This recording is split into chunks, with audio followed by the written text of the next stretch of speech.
Here we go. All right. Good morning, Julia and AJ and Krishna. Everybody else is here.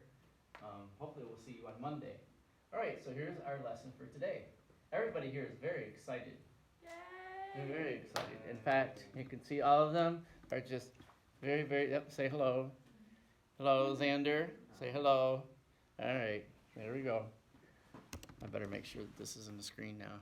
Oh, that's pretty good. Okay, we'll adjust it. There we go. We took 15 seconds to say hello.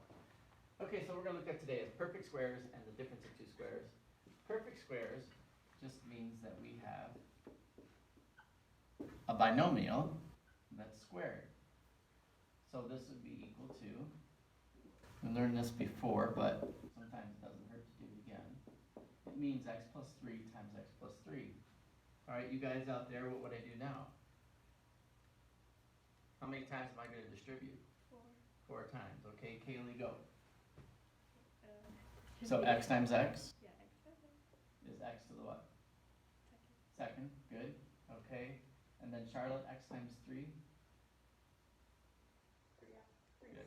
That's right. Plus 3x, we'd switch it. Plus Malia. Now we're going to do the 3 times x. And then Xander? 9. Do I leave it like that, you guys?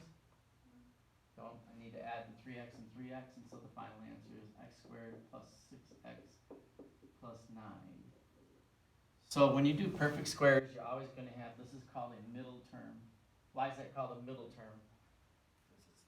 Because it's in the middle. That actually makes sense, doesn't it? Right? The reason it's called a perfect square is because if I draw a picture of a square, that's not a very good picture of a square. We'll make that a little shorter. It means that this side is x plus 3, and this side is x plus 3. So if I multiply x plus 3 times x plus 3, I get this, and that actually represents the area of the square in there. So it makes a perfect square. Everybody good with that? All right, the second one we look at is the difference of two squares, and the difference of two squares goes something like this. X plus 7 times x minus 7. Now what's different about that from what I did over here? Yeah, they both have 7s though, don't they? Only thing difference, one has a plus and one has a minus.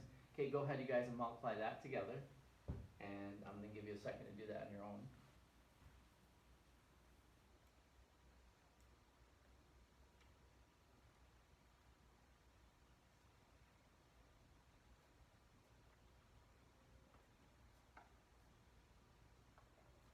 Okay, and you're going to distribute 4 times again, so x times x is x squared.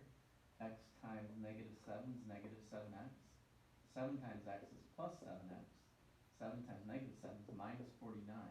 Okay, what happens to your two middle terms? 0, right? They're gone. So when you have the difference of two squares,